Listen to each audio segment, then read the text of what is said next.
प्रभु यीशु मसीह का भाई याकूब अपने पत्र में लिखता है, याकूब 1:5 में, पर यदि तुम में से किसी को बुद्धि की घटी हो तो वो परमेश्वर से मांगे, जो बिना उलाहना दिए सबको उदारता से देता है और उसको दी जाएगी।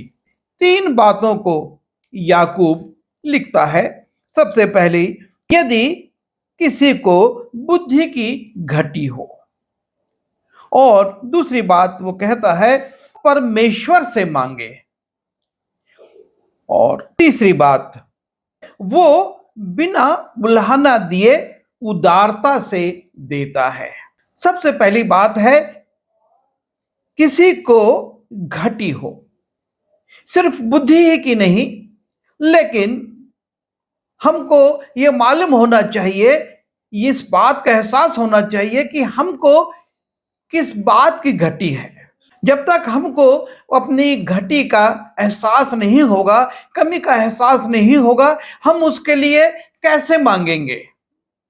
और इसलिए बहुत जरूरी है कि सबसे पहले हमको अपनी घटी का एहसास हो, और तब हम उस घटी के लिए किससे मांग रहे हैं। याकूब कहता है कि हम परमेश्वर से मांगे, और सही मार्ग भी यही है कि यदि हमको किसी बात की कमी है तो हम उसको परमेश्वर के सामने रखें, उससे मांगे, और तब परमेश्वर के स्वभाव को वो प्रकट करता है और कहता है उसको उदारता से दिया जाएगा। क्योंकि परमेश्वर का एक स्वभाव है, और वो जो भी देता है उदारता से देता, वो उल्हाना नहीं देता, वो डांटता नहीं, वो लज्जित नहीं करता, लेकिन उदारता से देता है। जब इस्राएली मिस्र से निकलकर कनान की ओर जा रहे थे, मन्ना उदारता से परमेश्वर देता था। जितना बटोरना है बटोर लो उस दिन के लिए, अगले दिन फिर से मिलेगा, लेकिन परमेश्वर नाप नाप के नहीं, मन्ना छितरा रहता था, और अपनी इच्छा के अनुसार जितना बटोरना है बटोर लो। खाने के लिए जब बटेरी दी तो बहुतायत से दी, उदारता से दी, जितनी बटेर खाना है तुम खा लो। जब पानी की आवश्यकता होती थी, वो चट्टानों को फोड़कर बहुतायत से पानी देता था कि जितना पीना है पियो, अपने पशुओं को पिलाओ, कोई कमी घटी नहीं। परमेश्वर हमेशा उदारता से देने वाला परमेश्वर है। वो अपने मांगने वालों को उदारता से देता है। पर सबसे बड़ी बात यह है कि हमको अपनी कमी का, अपनी घटी का एहसास हो, हम अपनी घटी को पहचाने। जब हम पहला राजा उसके 3 अध्याय में जाते हैं, और वहां पर परमेश्वर सुलेमान से कहता है, गिबोन में यहोवा ने रात को स्वप्न के द्वारा सुलेमान को दर्शन देकर कहा, जो कुछ तू चाहे कि मैं तुझे दूं वो मांग। परमेश्वर सुलेमान को एक खुली छूट देता है, जो कुछ तू चाहता है तू मांग ले, मैं तुझको दूंगा। और यहां पर हम देखते हैं कि सुलेमान को अपने जीवन की घटी का एहसास था। वो राजा था, बहुतायत से हर एक चीजें थी वहां पर उसको महसूस होता है कि मुझको एक चीज की आवश्यकता है। और तब 9वें पद में वो कहता है, तू अपने दास को अपनी प्रजा का न्याय करने के लिए समझने की ऐसी शक्ति दे कि मैं भले बुरे को परख सकूं।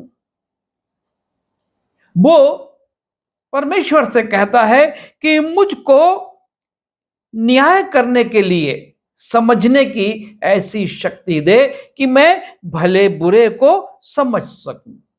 और कारण वो कहता है, क्योंकि ऐसा कौन है जो तेरी इतनी बड़ी प्रजा का न्याय कर सके।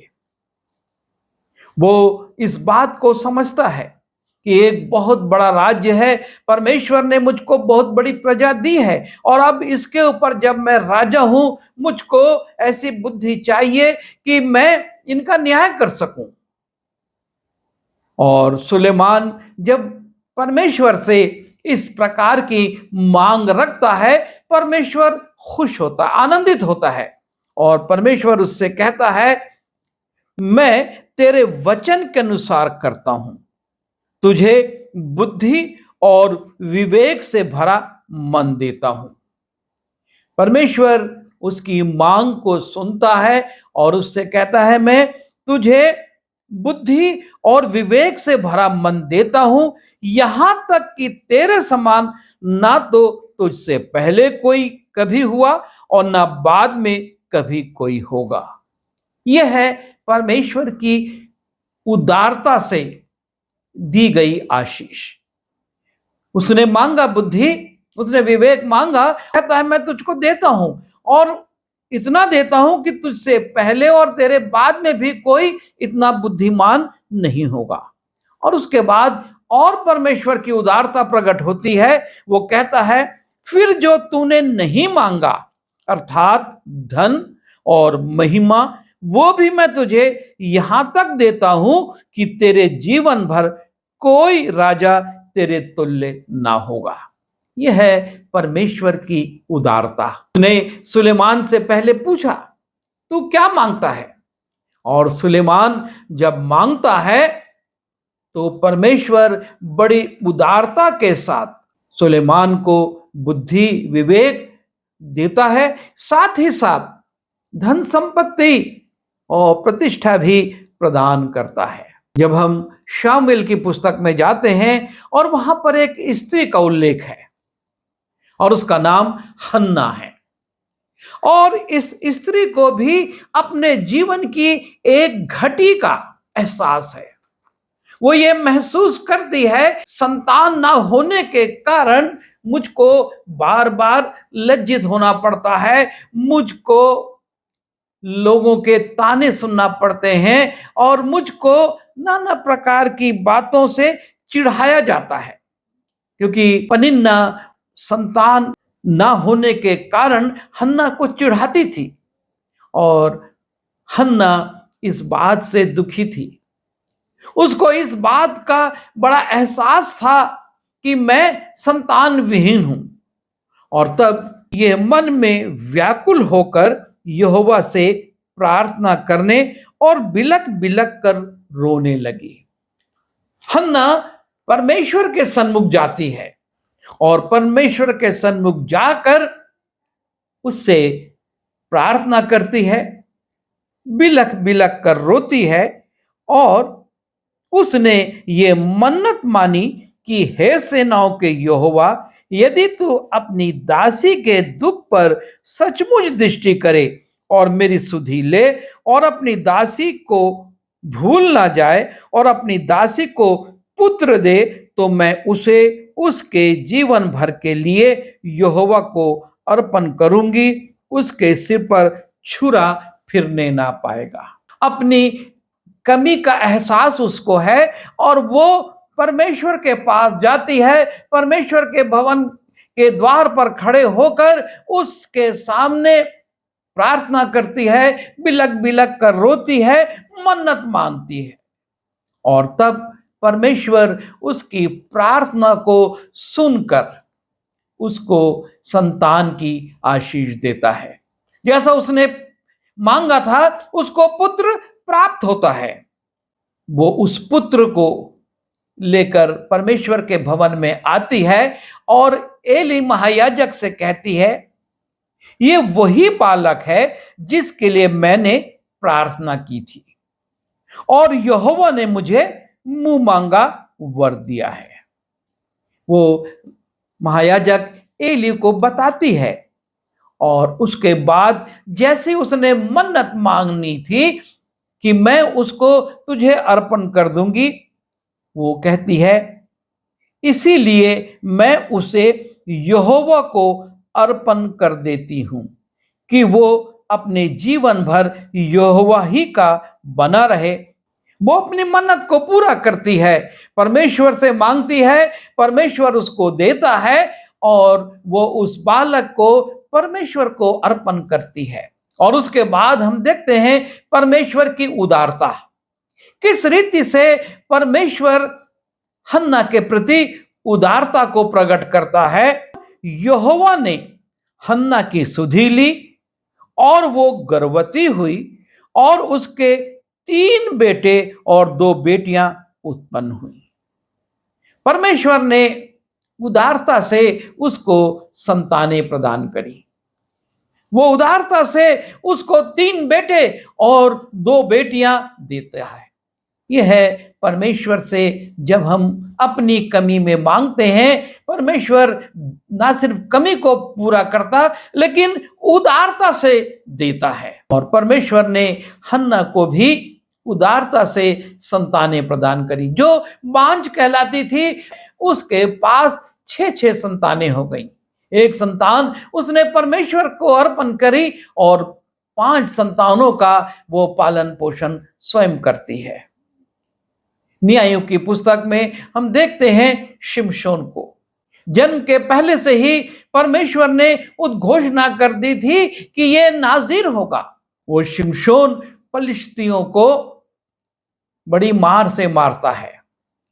उसको गधे के जबड़े की एक नई हड्डी मिलती है और उससे वो 1000 पलिश्तियों को मार डालता है। और जब वो ऐसा करता है बहुत थक जाता है। वो बलवान है, शक्तिमान है, लेकिन थक जाता है। और लिखा है न्यायों की पुस्तक 15:18 में, तब उसको बड़ी प्यास लगी और उसने यहोवा को पुकारा, हे यहोवा, अपने दास से ये बड़ा छुटकारा तूने करवाया है, अब क्या मैं प्यासा मर जाऊंगा। वो परमेश्वर से कहता है कि मुझको पानी चाहिए, एक बड़ा छुटकारा तूने मेरे द्वारा करवाया है, लेकिन यदि मुझको पानी नहीं मिला तो इन खतना रहित लोगों के हाथ में मारा जाऊंगा। तब परमेश्वर ने लही में ओखली सा गड्ढा कर दिया और उसमें से पानी निकलने लगा। और जब शिमशोन ने पिया तब उसके जी में जी आया और वो फिर ताजा दम हो गया। शिमशोन की एक आवश्यकता थी, एक कमी हो गई थी, वो प्यासा था।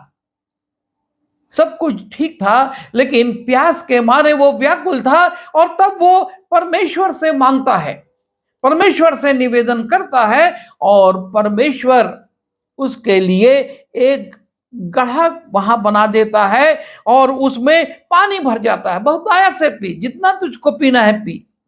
और शिमशोन उसमें पानी पीकर ताजा दम हो जाता है।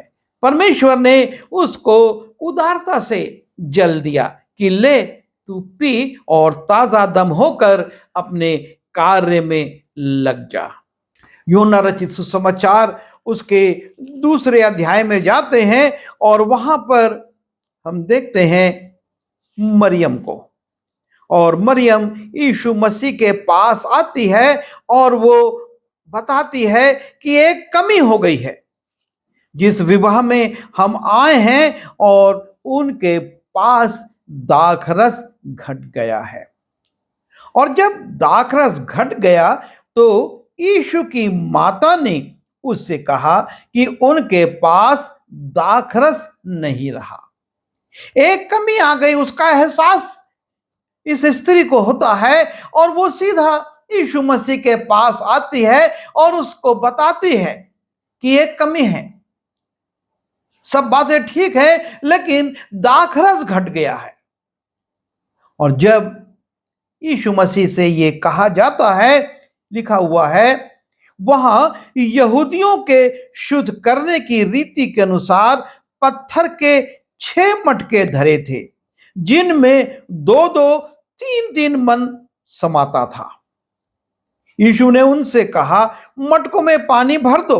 सो उन्होंने उन्हें मुंह भर दिया। तब उसने उनसे कहा, अब निकाल कर भोज के प्रधान के पास ले जाओ।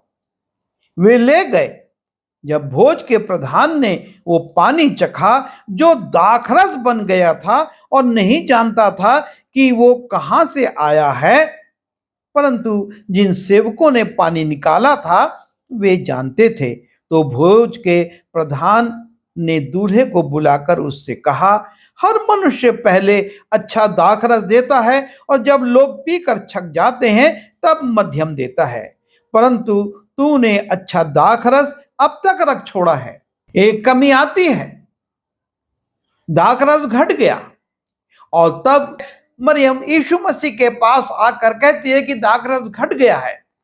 और यीशु मसीह 6 मटकों में, जिनकी समाही 2-2 मन 3-3 मन था, उनमें पानी भरवाकर उसको दाखरस में बदल देते हैं।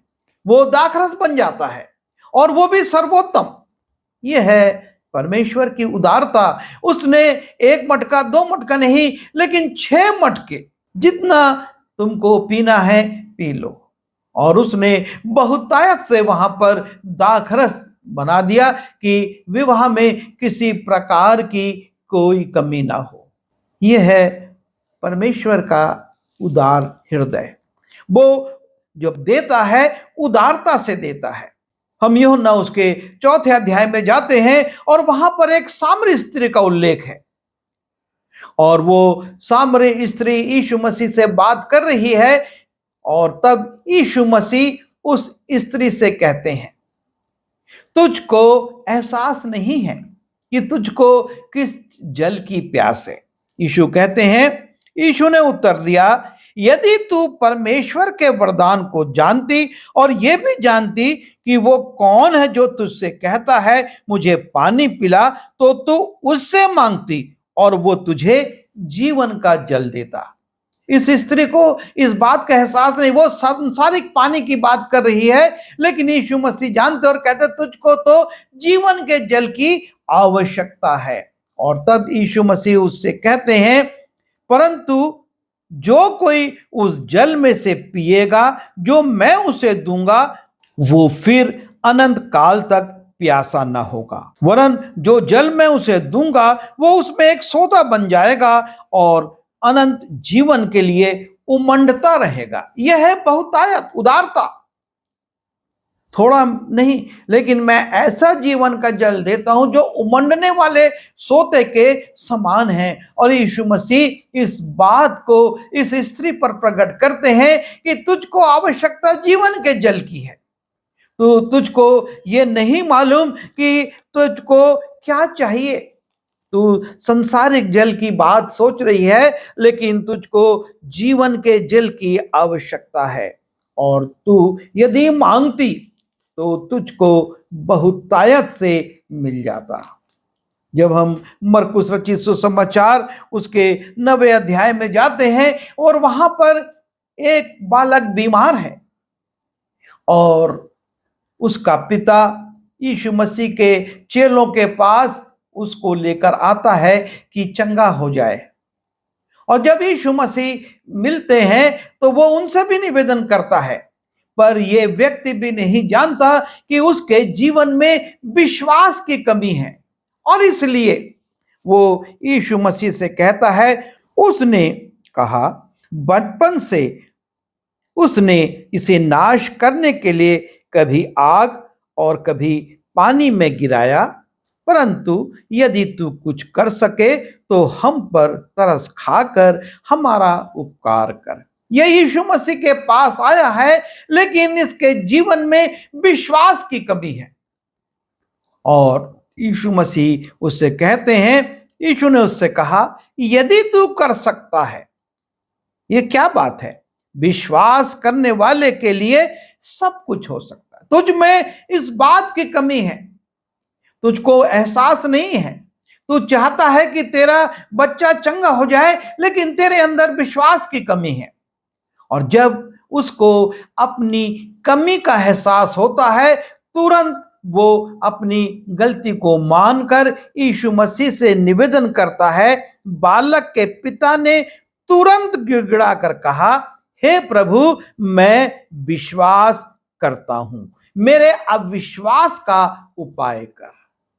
वो स्वीकार करता है कि वास्तव में मुझ में विश्वास की कमी थी, पर अब मैं विश्वास करता हूं। और जब वो अपनी कमी को महसूस करके उस विश्वास को बढ़ाने की बात करता है, यीशु मसीह चंगा करते हैं। लिखा है, जब यीशु ने देखा कि लोग दौड़ दौड़ कर भीड़ लगा रहे हैं, तो उसने अशुद्ध आत्मा को यह कहकर डांटा कि हे गूंगी और बहरी आत्मा, मैं तुझे आज्ञा देता हूं, उसमें से निकल आ और उसमें फिर प्रवेश ना करना।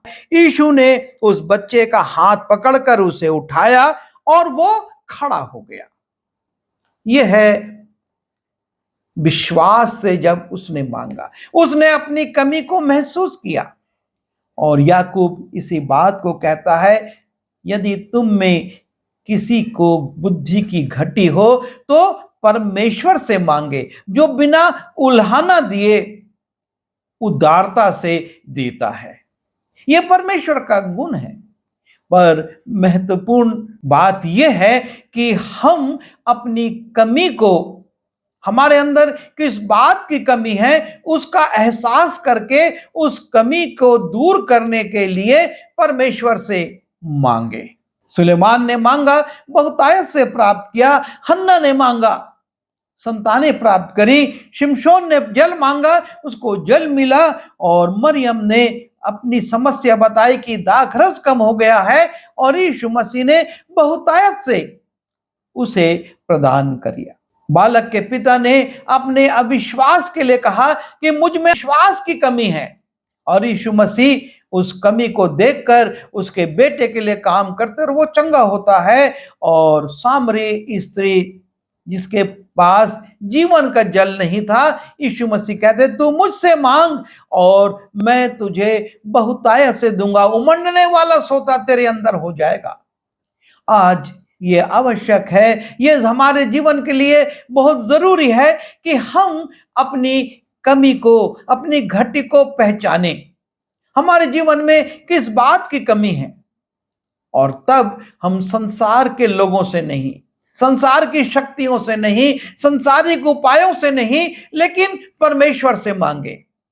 बड़े सरल हृदय से जब इन लोगों ने मांगा, परमेश्वर ने दिया और उदारता से दिया। हमको भी वो देगा और उदारता से देगा, बहुतायत से देगा। पर आवश्यकता इस बात की है कि हम मांगे, और वो भी परमेश्वर से विश्वास के साथ, अविश्वास के साथ नहीं।